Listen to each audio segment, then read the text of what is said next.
Selamat pagi, siang, sore, Bapak Ibu semuanya. Pada kali ini saya akan menjelaskan secara ringkas tentang kasus Jiwasraya hingga Wana Arta disebut kegagalan sistemik industri dalam industri asuransi. Bahwa mengangkat kasus gagal bayar dan masalah tata kelola yang berulang di beberapa perusahaan asuransi mencerminkan kelemahan yang lebih luas daripada sekedar kegagalan satu perusahaan. Dalam berita tersebut, penilaian kegagalan sistemik disampaikan oleh praktisi hukum dan kepatuhan industri asuransi. Karena itu, istilah tersebut perlu dibaca sebagai kritik tersebut pola struktur industri, bukan sebagai penetapan formal OJK atau KSSK bahwa seluruh industri asuransi mengalami krisis sistem keuangan. Sikap yang tepat bukan tidak percaya lagi pada asuransi, tetapi melainkan meningkatkan disiplin di 4 sisi sekaligus. Pertama, konsumen harus lebih melek terhadap produk dan risiko.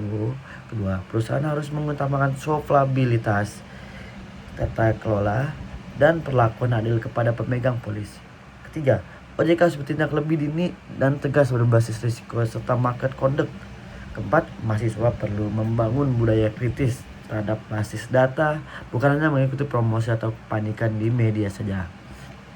Oke, memahami berita atau kegagalan sistemik ini. Pada Maret pemberitaan pada Maret 2023 ini mengutip Pristak Manurung menilai bahwa kasus Jiwasraya tidak berdiri sendiri karena terdapat beberapa kasus lain seperti Azabri, Wana Arta, Bakri Life, dan lain-lain. Terutama kritik utama dan berita meliputi kegagalan regulasi dibanding perkembangan praktik bisnis, pentingnya menegakkan hukum yang tepat dan tegas, serta masih rendahnya pemahaman konsumen terhadap isi polis. Sistemik harus dibedakan dari semua perusahaan bermasalah. Kenapa? Karena dalam bahasa sehari-hari, masalah sistemik dapat berarti masalah yang berulang karena terdapat kelemahan pada sistem atau misalnya tata kelola, insentif penjualan, pengawasan investasi, aktuaris, audit, dan perlindungan konsumen. Akan tetapi dalam kerangka stabilitas sistem keuangan, istilah risiko atau kegagalan sistemik merupakan konsekuensi hukum yang dan kebijakan yang lebih khusus karena berita tersebut menyajikan beberapa pendapat praktisi serta tidak menyebutkan bahwa OJK KSSK menyatakan seluruh asuransi mengalami krisis sistemik. Fakta dan kasus Jiwasraya. Fakta utama yaitu BPK menghitung kerugian negara sekitar 16,81 triliun dari pengelolaan investasi yang tidak sesuai dengan ketentuan.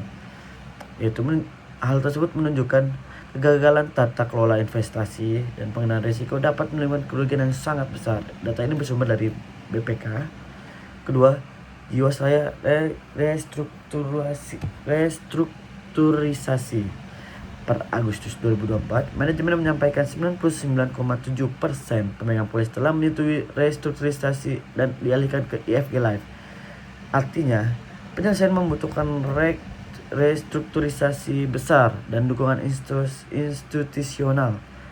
Masih ada dalam kelompok yang menolak dan menempuh proses hukum. Ketiga, Jiwasraya atau izin usaha. OJK mencabut izin usaha melalui keputusan 16 Januari 2025. Likuidasi kemudian dibentuk, menunjukkan fase peralihan dari penyihatan pengalihan polis menuju likuiditas entitas lama. Kelemahan yang dapat ditarik dari kasus ini adalah produk memberikan manfaat atau imbal hasil yang tidak selaras dengan memohon aset dan hasil investasi perusahaan. Kedua, pengelolaan investasi terlalu beresiko, terkonsentrasi, tidak liquid, dan tidak sesuai prinsip kehati-hatian. 4. Tata kelola internal tidak cukup kuat untuk membatasi keputusan manajemen dan memegang saham pengendali. Kelima, kualitas laporan keuangan, aktuaria, audit, dan pengawasan kepada regulator atau konsumen dapat menjadi titik lemah jika fungsi penjagaan gatekeepers tidak independen dan efektif. Kenapa? Penguasaan yang terlambat atau remeditasi yang terlambat yang lambat dapat membesar defisit dan mengurangi aset yang tersedia bagi pemegang polis. 7. Konsumen yang hanya mengandalkan penjelasan agen tanpa membaca polis terlebih dahulu sangat rentan memahami manfaat jaminan risiko investasi atau surrender value dan pengecualian. 3. Mahasiswa dan masyarakat. Ini khusus sebagai konsumen. Pertama, jangan panik, jangan pasif. Jangan panik, jangan pasif. Karena jiwa saya dan warna harta tidak seharusnya membuat masyarakat berhenti menggunakan asuransi. Fungsi asuransi tetap penting untuk memindahkan risiko finansial seperti kematian, sakit, kecelakaan, kebakaran, atau kerugian lainnya. Yang perlu berubah adalah cara masyarakat membeli asuransinya. Ya, dipahami kita yang ditekankan, jangan panik. Yang perlu ditekankan adalah cara kita membeli asuransi dan percaya pada merek atau agen.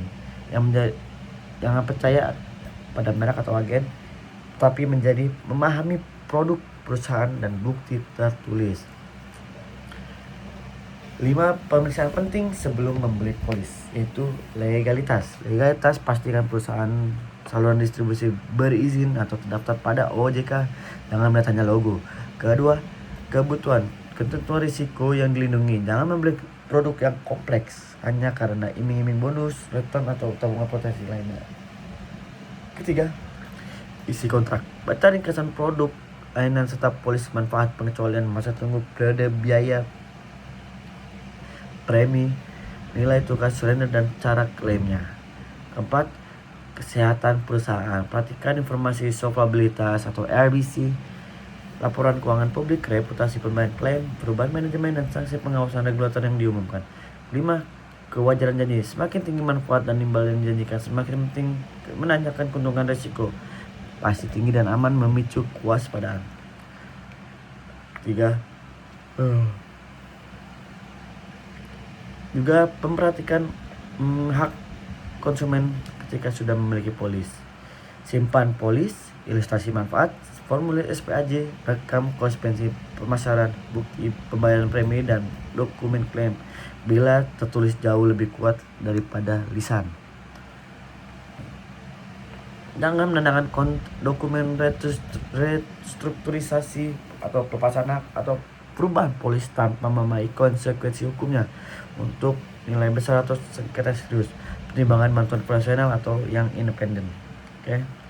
POJK 22 tahun 2023 memperkuat perlindungan konsumen, pengawasan perilaku usaha jasa keuangan atau market conduct, termasuk bagaimana produk didesain, diinformasikan, dipasarkan, diperjanjikan, dilayani sesuai pengaduan sengketa ditangani. Sikap khusus mahasiswa pada saat ini adalah jadikan kasus asuransi sebagai studi tata kelola, bukan hanya sekedar bahan siapa yang salah. Analisis hubungan antara desain produk, aset, liabilitas, insentif agen, audit aktuaria, pengawasan, dan perlindungan konsumen. Berdasarkan membedakan primer dan sekunder, yaitu sumber primer atau dibilang OJK, BPK, LPS, atau undang-undang, perpu, atau laporan keuangan, pengadilan, atau media yang digunakan untuk konteks pandangan, bukan hanya dasar kesimpulan. Gunakan penyebaran informasi yang hindari penyebaran informasi yang belum terverifikasi dalam isu keuangan rumah dapat menimbulkan finansial yang merugikan. Oke, selanjutnya adalah kewajiban, sikap atau kewajiban moral nih bagi perusahaan asuransi. Bahwa yang paling penting asuransi merupakan bisnis kepercayaan jangka panjang. Premi diterima sekarang, sementara kewajiban dapat jatuh tempo bertahun-tahun kemudian. Karena itu, mengejar penjualan tanpa memastikan kemampuan pemenuhan kewajiban merupakan strategi yang tidak berkelanjutan. Produk harus bisa dibayar, bukan hanya bisa dijual. Nah, itu yang pertama. Produk harus bisa dibayar, bukan hanya bisa dijual. Setiap produk harus didukung pricing aktuari yang konservatif, asumsi realitas, stress testing, dan cakupan cadangan. Janji manfaat tetap atau guaranteed benefit harus ditopang aset dan strategi investasi yang mampu memenuhi kewajiban ketika pasar memburuk. Perusahaan harus menghindari ketergantungan pada penjualan produk baru untuk menutup kewajiban lama. Seperti pola ini menciptakan risiko likuiditas dan kepercayaan. Budaya harus bergeser dari target premi menjadi kesesuaian kebutuhan. OJK 8 tahun 2024 mengatur produk asuransi dan penyaluran pemasaran. Arah kebijakan menuntut perusahaan lebih tanggung jawab atas produk yang dijual. Karena iming-iming mis-selling dapat terjadi ketika konsumen mengira membeli tabungan atau investasi yang pasti, padahal secara hukum dan ekonomi ia membeli kontrak asuransi dengan resiko dan biaya tertentu. KPI atau AG tidak boleh hanya berbasis premi, memasukkan presentasi polis atau tingkat keluhan pembatalan dan kualitas kebutuhan nasabah. Gunakan bahasa sederhana dalam investasi, termasuk menjelaskan nama yang menjadi jamin dan mana yang tidak dijamin. Rekam proses penjualan kompleks dan lakukan quality assurance atau mystery shopping internal. Terus bagaimana pemerintah melindungi konsumen atau mengawasi industri ini? OJK tidak berfungsi sebagai pemadam kebakaran setelah gagal bayar, tapi dalam Indonesia asuransi pengawasan harus mencegah perusahaan mencapai titik di mana aset sudah terlalu sedikit untuk membayar pemegang polis. Karena itu ukuran kebesaran regulator bukan hanya banyaknya sanksi, tetapi seberapa cepat risiko terdeteksi dan kerugian konsumen dibatasi. Caranya dengan pengawasan berbasis risiko atau early warning yang lebih tajam. Terapkan supervisi eskalasi yang lebih jelas, normal, insentif khusus, pembatasan kegiatan, resolusi, penjemputan izin atau tenggat remediasi yang tegas.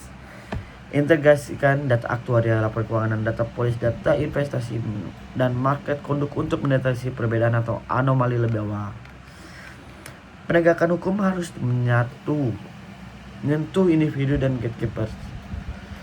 Koordinasi antar pihak kepolisian, kejaksaan, PPATK, lembaga lainnya diperlukan untuk aset tracing, pemeriksaan aset, atau serta tindak pidana jika diperlukan, jika terdapat unsur fraud.